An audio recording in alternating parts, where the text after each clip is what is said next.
Welcome back in to the NFL Draft Bible All Access Path Draft Show. We are back. Here we go. Mike Gill, Rick Serritella from NFL Draft Bible Sports Illustrated. We had the big trade over the Friday. It happened on Friday. The big trade, Rick. We're back. We're breaking that down. We got to get into it and talk about it. The Bears and Carolina 9-1. The Carolina Panthers now own the number one pick. There's a lot of murmurs about what they want to do with that pick. But let's start at the top, man. Initial thoughts on the trade. My initial reaction was I was on the radio, 5:30 live. This happens. Producer tells me the deal. I said, Bears didn't get enough. What say you? Yeah, Mike, I'll tell you what, it was like an earthquake alert on Friday. My cell phone was blowing up. I said, what's the tremors? What's going on? Let's shake it up. The top of the draft got shooken up pretty good. And Ryan Poles, he's not making martinis. He's shaking up the board. And to me, Mike, I agree with your sentiments that the Bears could have probably received more compensation.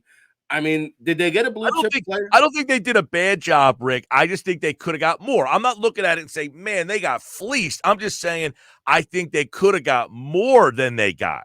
Well, I think if you look at previous history, what Trey Lance commanded, what Sam Darnold or Mitchell Trubisky went for, Carson Wentz, RG3, I mean, multiple first-round picks. Yeah, the Bears moved back 8, but they only picked up one additional first-round pick. That's next year. Okay, so I understand the thought process. Hey, we're going to pick up 2 additional second-round picks this year, a 2025 second-round pick, which I think Justin Fields will still be on that rookie deal, and an additional first round, plus DJ Moore. But again, Mike, when you're picking number 1, you get a blue chip player. Carolina's still in the best position to get the best player, so it could still pan out to be a win-win. If Carolina hits on that quarterback, they still get the best player out of the whole package. Yeah, to me, I agree. I thought if Chicago, I think Chicago could almost do what Carolina is positioning themselves to do. They went from 9-1. Now Carolina's talking about, or there's some talk about them going from 1 back now to get out of that number 1 spot because they're saying, well, we like multiple quarterbacks at number 1. Well, that tells me we're willing then to go back to 4 maybe and let Indianapolis make the move up to number 1. So then Carolina regains some of the assets that they just lost in the Bears trade by moving back 3 spaces. To me, if I'm Carolina, I'm getting back out of that spot, trying to recoup, and then I'll draft the guy I want at 4 because I didn't think I could get him at 9. So I see what they're doing. But if I'm the Bears, I would have taken that road. I would have waited for Indianapolis or maybe Houston to call me, moved with them, and then swapped with Carolina, who was looking to get back in. They could have got 2 double discos for the price of 1, man. I thought they moved. Look, we're on March 13th. The draft isn't for over a month. They moved out of the number 1 pick already. What are you doing, Ryan Poles? How are people lauding this guy?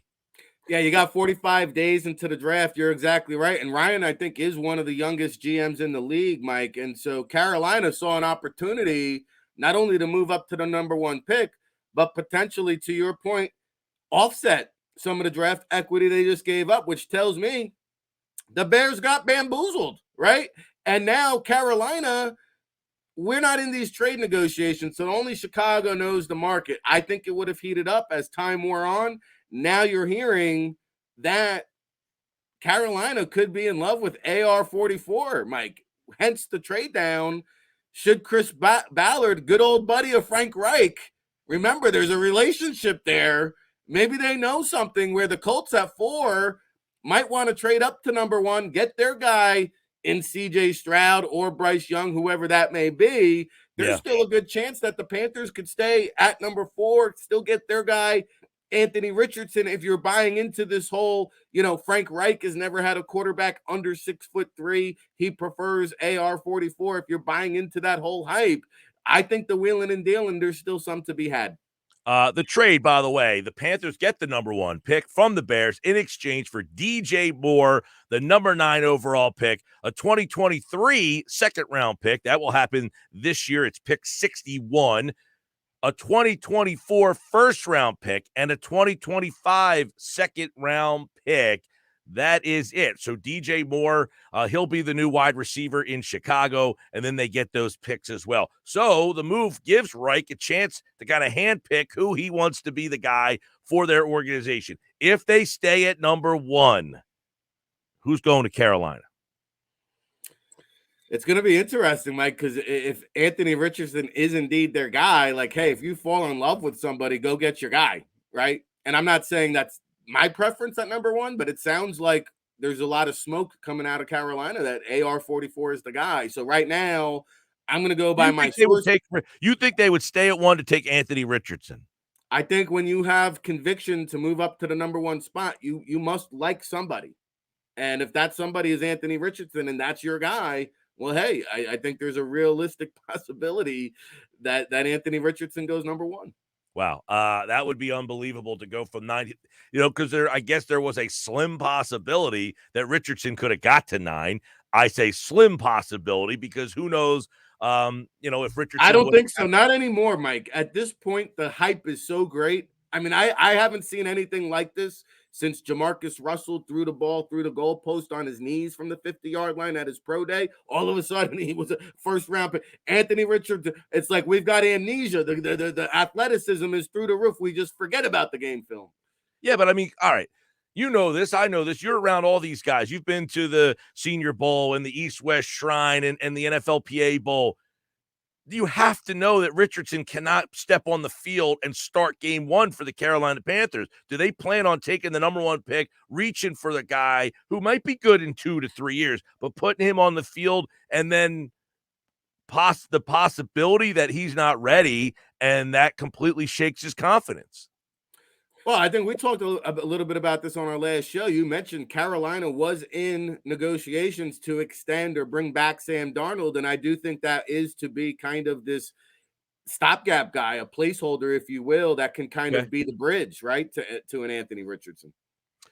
So there we are at the top of the draft. We've got Carolina number 1, and that means Houston is on the clock at number 2. Let's say, okay, because we thought before that Bryce Young or CJ Stroud would be number 1, and then the other guy. Let's say they're both on the board now for Houston. What do the Texans do? That's another interesting dilemma because I've been under the belief that Nick Caserio there in Houston has always had a traditional pocket passer type, which would be more of a CJ Stroud type of quarterback. But also, you got to remember, Caserio spent a long time, almost 2 decades under Billy Belichick, has a strong relationship at Alabama. Nick Saban, that relationship is strong. And, Mac Jones was an Alabama quarterback. So I think the Texans might be comfortable with either one of those guys, which is why maybe Chicago pulled the trigger. Maybe Houston is not in that quarterback market. Maybe the Colts really, truly are the only team that is going to be willing to trade up to that number 1 spot. So I think it's anybody's guess. I don't want to sit here and pretend like I know the answer, Mike. I think Stroud, Young, both quarterbacks would be an upgrade of what they currently have on the roster. Well, this is interesting then because let's say Carolina can't make a deal and they like Richardson and he goes 1. I don't know that I agree with you on that, but I'm going to play along and Richardson is the pick at 1. I have to imagine if they're taking Richardson or he's the one they like, they got to get out of that spot. That's malpractice to move up to that spot to take Anthony Richardson. That's just my thoughts there. If I'm Carolina, I like Richardson. Great. You got to get the Colts on the horn and make a flip-flop with me pronto. So, but I'll play along. They take him 1. I'll say Stroud goes 2. Indianapolis, then, they land Bryce Young potentially at number 4, or does someone try to call Arizona and get on the horn? I think at that point, if Bryce Young is available at 3, the Cardinals are going to be shopping that like no tomorrow. And even though the Seahawks re-signed Geno Smith, what is that, a 2-3 year deal? I could see them looking to pounce on the opportunity. How about the Commanders? I think or Vegas, baby, Vegas, and I think you have the Commanders also in striking distance. So I think it'll get interesting if a Bryce Atlanta too is at number 8. Correct. So the Falcons also would benefit. Tennessee is at 11, and of course, as you mentioned, the Jets. Depending on what happens with Aaron Rodgers between now and then maybe the Jets, who are sitting at number 13, make a It's call. Hey, funny. Suddenly the Jets are like in the top 5 odds to win the Super Bowl. So Vegas, I think, has them getting Aaron Rodgers. It's amazing what one quarterback can change the whole dynamic and perception of the team. well, no doubt. I mean, that team was a playoff team last year if they had a capable quarterback. They obviously didn't, and that was the reason why they were on the outside looking in. Let's look at the rest of the top 10 now that this trade has happened. Anything shake out? We got the Bears now at 9. We've got the possibility of Richardson going 1, and that filters a couple guys. Do you see any other shakeup now in this top 10? Well, Mike, I think when you have these trade ups, it's always for a quarterback. The quarterbacks are going to get pushed up the board. I think all 4 of these guys come off within the top 8 picks, which means, hey, some of these other players are going to slide down the board. So I think Will Anderson is still a safe bet to stay in the top 5 if the Cardinals stay at 3. I think Will Anderson's their guy. Jalen Carter is the X factor. How far does he slide? Because now the Bears, who were maybe considering him at number 1, maybe they're waiting for Jalen Carter to free fall and slide all the way back down to number 9. Somebody's going to slide. Maybe it's Tyree Wilson, Texas Tech. Some people think he's the best pass rusher inside the NFL draft. And then, one of these tackles, maybe all of these tackles and cornerbacks, the tackles and cornerbacks, we might not see them come off the board inside the top 10, but 10 to 20 is going to be littered with offensive tackles and cornerbacks. Yeah, and at 9, I guess you got to check out the Bears. Peter Skronsky is the first offensive lineman. They need protection for Fields. They got a receiver now. You got to have someone protect. He would possibly be a big target at number 9 for the Bears. Well, I'll tell you what, Mike, I went and projected. I did an unorthodox Bears mock draft because with their 2 picks that they acquired now, right, they acquired 2 picks from the Panthers. So now they have number 9, 53, 61, and 64. They have 4 picks inside the first 2 rounds. And what I've done here is I think Jalen Carter will be in the mix. I think Tyree Wilson will be an opportunity, but I'm going to go outside the box. I'm going to give him Bijan Robinson at number 9, arguably the top overall player. You pair him in the same backfield with a Justin Fields. Now you've got DJ Moore. You've got Darnell Mooney. You're traded for Chase Claypool. Suddenly the offense looks formidable. Okay, so I'm going to give him Bijan Robinson at 9. We're going to come back at 53 with Emmanuel Forbes, good-looking cornerback. He might be there at number 53, so you get a plug-and-play corner that can start in year 1. 61 and 64, I'm going to give him help inside the trenches. Mazi Smith from Michigan, they need some help on the defensive line. I think he could be had in the second round. And Cody Mauch, North Dakota State. A tackle, guard, inside, outside, get Justin Fields some protection, get him a backfield mate in Bijan Robinson, get some defensive line help in Mazi Smith, and then a plug-and-play corner in Emmanuel Forbes. The Bears can find themselves 4 impact starters right here in this year's draft. And they have some money to spend, and they could go Andre Dillard, 70 million in cap. Sayamala. They can get a couple offensive linemen. Philadelphia, 2 guys. Dillard was a first-round pick, didn't play a lot, but when he played, he was solid enough to start at left tackle there. Maybe Sayamala takes over at one of your 2 guard spots. You fix some offensive line problems with a quick swoop like that. Let's stay in the state of Illinois. The Pro Day recap and tell us what happened in Illinois. We're all waiting to see what happened, especially Devin Witherspoon, but they got a nice class there. Yeah, we're going to have to wait just a little bit longer for Devin Witherspoon to work out, Mike. He's nursing a hammy injury, I believe, which prevented him from working out at the Combine in Indianapolis. Scouts did not get notified until landing down there in Champaign, Illinois, and finding out Witherspoon would not work out. He's actually now going to have his own private workout April 5th before the NFL draft, but he was on hand to watch his teammates run and perform. Guys like Chase Brown, Sidney Brown, Quan Martin, they were invited to the NFL scouting combine, so they did not do testing drills. They did do positional drills, but it was about the non-combine invites here that deserve a little bit of shine. And this Avery kid, the defensive tackle, the nose tackle, 345 pounds. These 2-down pluggers, they're kind of a dying breed at the next level, but at 6'2", 345 pounds, Calvin Avery ran a 5'2", 40, 31 bench press reps. And hey, he's got a little bit of a vertical, 30-inch vertical jump. at 345. That was good to see. Very impressive there. Tommy DeVito, how about my guy out of Cedar Grove, New Jersey? Hey, he's slinging around the pizza pie like a football. Hey, 4.5, 240 at 6'1", 210 pounds. Former Syracuse transfer Tommy DeVito, camp arm body. He'll be in a camp come August. And then Luke Ford at 6'6", 268. Mike, he ran a 4.94, not the greatest 40, but he's like one of those 6 offensive linemen, that Luke Ford. And Alex Palczewski at 6'6", 304 pounds, 22 bench press reps, 5'2", 140. 4 or 5 years as with starting experience there in Illinois. He's going to be a very high sought after priority free agent. So Illinois, Brett Bielema in a short period of time has kind of taken the Illini to new heights.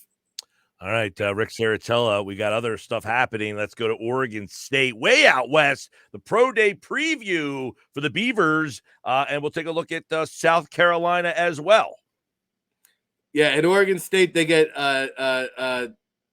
called out for having one of the worst pregame meals serving up scouts. I mean, the burgers in Oregon State, Mike, they're like hockey pucks. You got to kind of bang them on the table, loosen them up a little bit. But they're going to be out heavily today with Luke Musgrave, Oregon State tight end. You know, I think he has the frame when he fills out. If he maxes out his potential, Mike, he reminds me of George Kittle. Don't laugh now, cry later. Like Luke Musgrave, he ran that 4.61 out there in Indianapolis, coming off that knee injury. Didn't do all the drills. My understanding is he will perform and participate in everything with that Oregon State Pro Day today. So Luke Musgrave, dark horse candidate for that first round. All right, Musgrave, everybody keep your eye on him. Of course, you got South Carolina as well. What's happening down with the Gamecocks as we get ready for their pro day as well?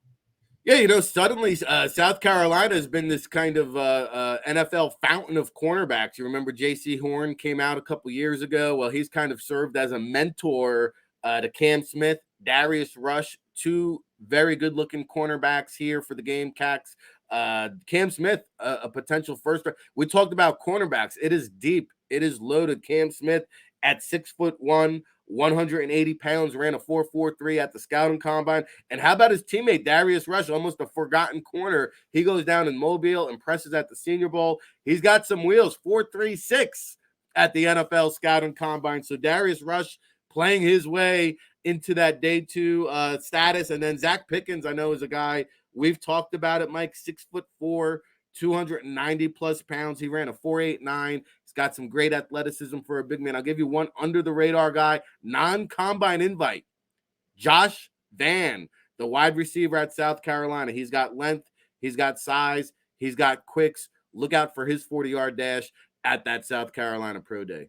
All right, we're going to wrap things up here on the NFL Draft Bible All Access Pass Show with the new big board at running back. We're going to take a look at a position a day when we do the show here. We did quarterbacks. If you want to go back to our Friday show and check that out, check out the BFA archives on that. But let's look at the running backs now. We know Robinson's at the top, but who are the names on the big board that you have your eye on? Yeah, and I just want to make it clear that I believe when we look back 10, 20 years from now, Mike, Bijan Robinson might very well be the number 1 overall player in this year's draft. So let's not get it twisted. I don't think the man is getting the respect he deserves. Want to make sure we get that out there. But Jahmyr Gibbs out of Alabama, I think he's a potential first-round pick. I mean, if you talk about change of direction and movement ability, vision, burst, explosion, Jahmyr Gibbs out of Alabama, he's right up there, man. He's pretty good running back. Tyjae Spears out of Tulane. This guy's just growing on me. Not as big as some of these other running backs, but man, again, the explosiveness, the change of the vision. Oh my God, Tyjae Spears out of Tulane, the Green Wave. Hit me now over here at the Jersey Shore. And then Zach Charbonnet, if you want that big physical running back out of UCLA, he reminds me of James Conner. I think he could be had somewhere in the middle rounds. Texas A&M, Devin Achane, he rounds out my top 5, Mike. He ran a blazing 40-yard dash. I think he was in that 4.38 range. In terms of the top of the big board, outside that top 5, Chase Brown out of Illinois. I think this guy has starter written all over him, and it's a very good-looking running back class. You got guys like Bijan Robinson's backup, Rashawn Johnson, sitting at number 13 on my big board. Muhammad Ibrahim out of Minnesota, I think, is a good value pick in somewhere in the middle rounds. And so there's a very, very talented group of running backs here in the 2023 draft class. Okay, I'm going to throw it at you real fast. Last week we did the Brock Purdy, who was a late guy that came out of nowhere. Who's Isaiah Pacheco in this running back group? Oh, the Isaiah Pacheco of this year's running back class. I'm gonna go really, really down deep here and give you Emmanuel Wilson from Fort Valley State. Okay, Fort Valley State's got a running back by the name of Emmanuel Wilson. I'm not sure if he gets drafted, Mike. There's nothing that this man can't do. He's a hard-nosed, between the tackles runner. He shows the ability to catch the ball out of the backfield. He can also block, which makes him primed to start in year one. And he could be had day 3, maybe even as an undrafted free agent. Remember the name, Emmanuel Wilson, bringing you the names you need to know first right here on the NFL Draft All Access. Yeah, and I like Ellis Merriweather. Take a look at him at UMass, 6'2", 224.5. Probably a guy that won't get drafted, but you might hear a little something about him. I like the small school guys. Pacheco, not small school at Rutgers, but obviously didn't put up a ton of successful numbers, numerically speaking, but he put the numbers up at the combine, got that pick in the 7th round, won a Super Bowl, and oh, by the way, Isaiah Pacheco's helmet in Canton now. That is enshrined forever for the Vineland, New Jersey native. All right, that is all we got for today's NFL Draft Bible All Access Pass. You got an All Access Pass to the draft quarterback trade. What's going to happen in the top 10? We hit you with that. We hit you with pro days. We hit you with running back. We shoved it all into a quick little box here, and we'll be back later on with more on the NFL Draft. April 27th, we're counting down. For the OG, Rick Serritella from NFL Draft Bible, Sports Illustrated, I'm Mike Gill. This is the NFL Draft Bible All Access Pass on BFA Sports.